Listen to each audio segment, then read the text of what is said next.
এই Russell viper 100 বছর আগেই কিন্তু বাংলাদেশ থেকে প্রায় বিলুপ্ত হয়ে গেছিল। এটা সাহারা মরুভূমিতে পাওয়া যেত, আরব বিশ্বের বিভিন্ন দেশে পাওয়া যেত। বাংলাদেশে কিভাবে আসলো এই সাপটা? সাপে কামড়াইলে বাংলাদেশে আমরা কিছু ভুল বা কুসংস্কার কাজ করে থাকি। আর কিছু সাপ আছে, আপনি জানেন কিনা, সারা পৃথিবীতে যত ধরনের সাপ আছে 80% সাপ যাদের বিষ নাই, মানুষকে কামড়াইলে মানুষের শারীরিক কোনো ক্ষতি হয় না। এবং সাপের একটা নেচার আছে, কিন্তু আপনি যতক্ষণ পর্যন্ত তারে খোঁচাখুচি না করবেন ততক্ষণ পর্যন্ত কিন্তু কামড়ায় না। খেয়াল করে দেখেন, ধরেন আপনার পাশ দিয়ে চলে যাচ্ছে, আপনাকে প্রথমে কিন্তু ছোবল মারে না, এটা সাপের একটা বৈশিষ্ট্য। কিন্তু এই রাসেল ভাইপার বাংলাদেশে যেটা ছড়িয়ে পড়েছে, সাপের ব্যাপারে কিন্তু হাদিস আছে একাধিক। এবং এক্ষেত্রে আব্দুল্লাহ ইবনে ওমর রাদিয়াল্লাহু তাআলা আনহু, তিনি সাপ দেখলেই কিন্তু দৌড়ান দিতেন এবং মারতেন। আপনি বলবেন যে হুজুর কেন তিনি মারতেন? নবীজি সাল্লাল্লাহু আলাইহি ওয়াসাল্লাম এক প্রকার সাপের ব্যাপারে খুব সতর্ক করেছিলেন সাহাবীদেরকে। কোন সাপ? দেখেন, নবীজি সাল্লাল্লাহু আলাইহি ওয়াসাল্লাম সেই সাপের ব্যাপারে, আনা আয়েশা রাদিয়াল্লাহু তাআলা আনহা ক্বালাত, আমরা রাসূলুল্লাহ সাল্লাল্লাহু আলাইহি ওয়াসাল্লাম বিকতলি জিত্তুফিয়াতাইনে ফাইন্নাহু ইয়ালতামিসুল বাসর ওয়া ইউসিবুল হাবাল। আয়েশা রাদিয়াল্লাহু তাআলা আনহা থেকে বর্ণিত, তিনি বলেন, রাসূল আকরাম সাল্লাল্লাহু আলাইহি ওয়াসাল্লাম পিঠে দুটি সাদা রেখা বিশিষ্ট বিষধর সাপ মেরে ফেলার নির্দেশ দিয়েছেন, কারণ তার দৃষ্টিশক্তি কেড়ে নেয় এবং গর্ভস্থ সন্তানের উপরে বিরূপ প্রতিক্রিয়া সৃষ্টি করে। গর্ভে যে সন্তান থাকে, এরকম কোন মাকে যদি এই সাদা রেখা বিশিষ্ট সাপ দংশন করে, তাহলে সেই সন্তানের উপরে ইফেক্ট করে, মায়ের উপরে ইফেক্ট করে। এটা নবীজি নিজে বলেছেন। কোথায় আছে হাদিসটি? এই হাদিসটি আম্মাজান আয়েশা সিদ্দিকা রাদিয়াল্লাহু তাআলা আনহা থেকে বর্ণিত। আরেকটি হাদিস, ওয়াকালাল আবতারু ওয়াদুত্তুফ ইয়াতাইনে, নবীজি কি বলছেন? লেজ খসে যাওয়া এবং পিঠে দুটি সাদা রেখা বিশিষ্ট সাপ। আব্দুল্লাহ ইবনে ওমর রাদিয়াল্লাহু তাআলা আনহু একটা সাপ দেখলেন, তারপরে এটার পিছু নিয়েছেন। অন্যান্য সাহাবীরা ওনাকে বলছেন, এই তুমি কোথায় যাচ্ছ? এই যে সাপ, নবীজি সাল্লাল্লাহু আলাইহি ওয়াসাল্লাম তো সাপ দেখলে মেরে ফেলতে বলেছেন, এই জন্য আমি মারার জন্য যাচ্ছি। তো সাহাবীরা বললেন, তুমি কি শোনো নাই যে ঘরে এবং ঘরের বাইরে যে সমস্ত সাপগুলা মানুষের আশপাশে থাকে, এই সাপগুলো তোমাকে দংশন না করলে, তোমার ক্ষতির কারণ না হলে তুমি তাকে হত্যা করতে পারবে না। এটা নবীজি নিজেই নিষেধ করেছেন। তাহলে কি এখান থেকে বোঝা যায় যে যেই সাপটা আপনার শরীরের জন্য ক্ষতিকর, আপনার জীবন বিনাশ করবে, সেই সাপকে আপনার হত্যা করতে হবে।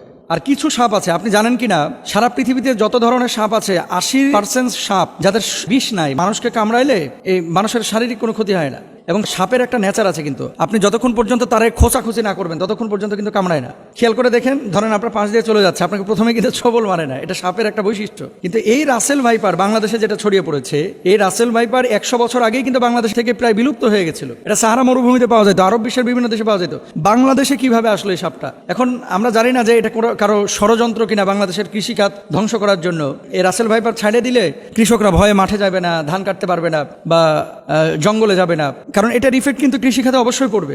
ডাক্তাররা বলতেছে যে এটা যদি দংশন করে তাহলে মানুষ মারা যাবে খুব শীঘ্রই। এবং মেডিসিন বা ইনজেকশন দেওয়ার পরে, অ্যান্টিভেনম দেওয়ার পরেও কিন্তু কাজ হয় না। অনেক সময় কিডনি বিকল করে ফেলে, হার্ট দুর্বল করে ফেলে, হার্ট বিকল করে ফেলে, এই জন্য মানুষ মারা যায়। এখন নবীজি সাল্লাল্লাহু আলাইহি ওয়াসাল্লামের সেই হাদিস থেকে আমরা স্পষ্টরূপে বুঝতে পারি, যেহেতু রাসেল ভাইপার মানুষের জন্য ক্ষতিকর। এবং আজকে দেখলাম পত্রিকায় ফরিদপুরের একজন লিডার তিনি ঘোষণা করেছেন যে রাসেল ভাইপার একটারে যে মারতে পারবে তার আমি 50,000 টাকা পুরস্কার দেব। তো এখন মানুষের জীবন আগে ভাই। প্রাণী, এই সাপ, পোকামাকড় যারা দংশন করে, এগুলো পরিবেশের ভারসাম্য অবশ্যই রক্ষা করে, কিন্তু মানুষের জীবনের জন্য যদি ক্ষতির কারণ হয়ে দাঁড়ায়, নবীজির ভাষ্য অনুসারে সেটাকে হত্যা করতে হবে। এবং ইভেন কুকুর, রাস্তায় যে সমস্ত কুকুর ঘোরাফেরা করে আপনার কোনো ক্ষতি করে না, তাদেরকে হত্যার কথা বলা হয় নাই। কিন্তু এমন কুকুর যদি থাকে যে কুকুর দেখলেই আপনার পেছন থেকে ধাওয়া করে, বাচ্চাদেরকে কামড়ে দেয়, এই কুকুরগুলোকে হত্যা করতে বলা হয়েছে। সুতরাং রাসেল ভাইপারের যে বিষয়টা, এটা হাদিস থেকে আমরা যেটা বুঝি, নবীজি সাল্লাল্লাহু আলাইহি ওয়াসাল্লাম বলেছেন ক্ষতিকারক যদি হয়ে থাকে তাহলে সেখানে তাকে হত্যা করা যাবে। এবার আসেন, সারা বাংলাদেশে প্রায় 70% জেলায় রাসেল ভাইপার ঢুকে গেছে। এখন সাপে কামড়াইলে বাংলাদেশে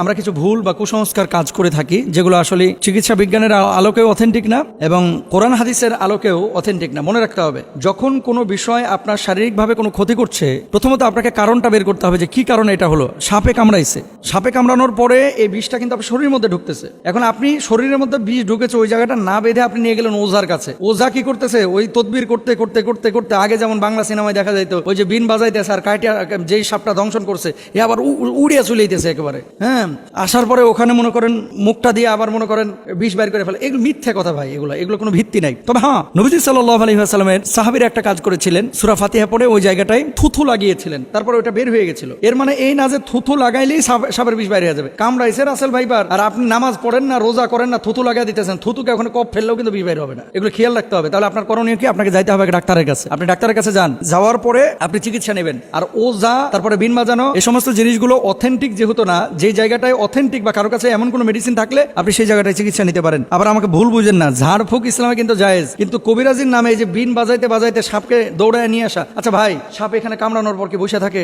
বুঝলেন কথা? ধরেন কামড়াইলো উত্তরা 10 নম্বর সেক্টরে, সাপটা 10 নম্বরে কামড়ায়া ওই ভাসতে ভাসতে ভাসতে ভাসতে রাত্রে সফর করতে করতে টঙ্গি চলে গেছে। এখন আপনি এখানে বিন বাজাইতেছেন, সাপ আছে টঙ্গিতে, উত্তরা 10 নম্বর থেকে গাড়ির আওয়াজে সাপ বিনের আওয়াজ পাইবে কিভাবে? জিনিসগুলো কিন্তু একটা ভাবার বিষয়। তাহলে আমরা এই বিষয়গুলো খেয়াল রাখবো। সাপে কামড়াইলে চিকিৎসা নেওয়ার চেষ্টা করব। সাপে কামড়ানো জায়গায় তৎক্ষণাৎ পরিষ্কার করে ব্যান্ডেজ বা সুতির কাপড় দিয়ে ঢেকে দিব, এটা ডাক্তাররা বলছেন। এবং সেই জায়গাটাই রশি দিয়ে হালকা করে বেঁধে দিবেন যাতে করে বিষটা উপরে যাইতে না পারে। মনে রাখবেন, আপনি পানির মধ্যে পা দিয়ে রেখেছেন, পানিতে থাকা কোনো সাপ যদি পায়ের উপরে কামড় দেয়, এটা খুব মনোযোগ দিয়ে শুনবেন। আপনি পানিতে আছেন, ঠিক সেই সময় সাপ আপনার পায়ে কামড় দিয়েছে, আপনি নিশ্চিত থাকবেন যে আপনার শরীরে বিষ ঢুকবে না। কেন বলেন তো?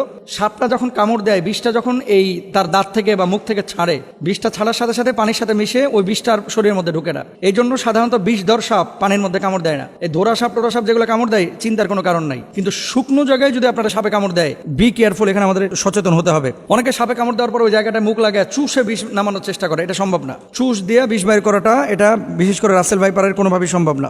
আর বিষাক্ত সাপে কাটলে বাঁচার একটাই পথ, দ্রুত হাসপাতালে যাওয়া, আল্লাহর কাছে দোয়া করা, সূরা ফাতিহা পড়ে সেই জায়গাটায় ফুৎকার করা। যেহেতু এই সূরাকে বলা হয় সূরাতুশ শিফা, মনে রাখবেন, সূরা ফাতিহাটাকে বলা হয় সূরাতুশ শিফা। এবং সাহাবীরা এই আমলটা করে ফলাফল পেয়েছে। আমরা আমলটাও করব এবং হসপিটালেও যাব, আল্লাহর উপর তাওয়াক্কুল করব। আল্লাহ তাআলা তৌফিক দান করুন।